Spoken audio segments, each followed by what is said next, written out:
Why Delhi private schools are opposing new fee regulation law and how it's playing out in High Court। जी हाँ, एक बार फिर सुर्खियों में आ गया है दिल्ली के निजी स्कूल बनाम फीस रेगुलेशन कानून 2025। एक ब्रीफ हम इंट्रोडक्शन लेंगे। दिल्ली में निजी स्कूलों द्वारा मनमाने ढंग से फीस बढ़ाए जाने की शिकायतें लंबे समय से सामने आती रही है।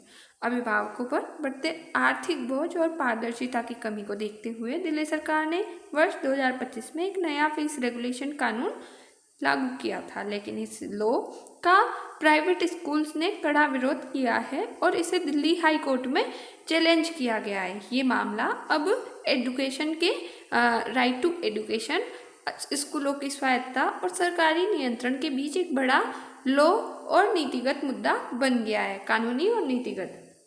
उसके बाद नया कानून क्या है? इस कानून का पूरा नाम है दिल्ली स्कूल शिक्षा फीस निर्धारण और नियमन में पारदर्शिता अधिनियम 2025। कानून का उद्देश्य था कि इस कानून को लाने के पीछे सरकार के मुख्य उद्देश्य निजी स्कूलों की मनमानी फीस वृद्धि पर रोक लगाना, फीस निर्धारण में ट्रांसपेरेंसी और जवाबदेही लाना, अभिभावकों को शिकायत और अपील का अधिकार देना, शिक्षा को व्यवसाय बनाने से रोकना।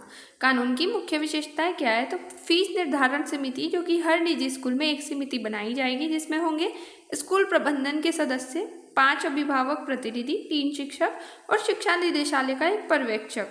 ये समिति तय करेगी कि स्कूल फीस बढ़ा सकते हैं या नहीं। फीस बढ़ाने के नियम: फीस सिर्फ स्कूल संचालन से जुड़े वास्तविक खर्चों के आधार पर बढ़ाई जा सकती है। स्कूलों के पिछले 3 वर्षों की ऑडिटेड वित्तीय रिपोर्ट देनी होगी। फीस वृद्धि बार बार नहीं होगी, तय नियमों के अनुसार ही हो सकती है।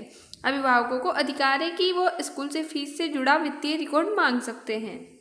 अगर 15% अभिभावक शिकायत करते हैं तो मामला जिला स्तरीय अपील समिति में जाएगा। इससे पेरेंट्स की भागीदारी और आवाज़ मजबूत होगी। जुर्माना और सजा क्या है? तो अगर स्कूल कानून का उल्लंघन करता है तो 1 रुपये लाख से 5 रुपये लाख तक का 1 लाख रुपये से 5 लाख रुपये तक का जुर्माना हो सकता है। बार बार उल्लंघन पर 10 लाख रुपये तक का जुर्माना हो सकता है। गंभीर मामलों में स्कूल प्रबंधन पर कार्रवाई की जा सकती है।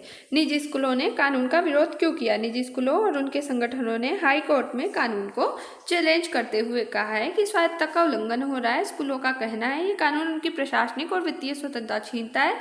शिक्षा संस्थानों को खुद निर्णय लेने का अधिकार होना चाहिए। पेरेंट्स को अधिकार।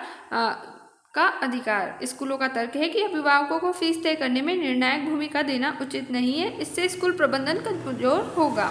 अत्यधिक सरकारी हस्तक्षेप: फीस निर्धारण प्रक्रिया बहुत जटिल और नौकरशाही हो जाएगी। इससे स्कूलों के कामकाज और गुणवत्ता पर इफेक्ट पड़ेगा।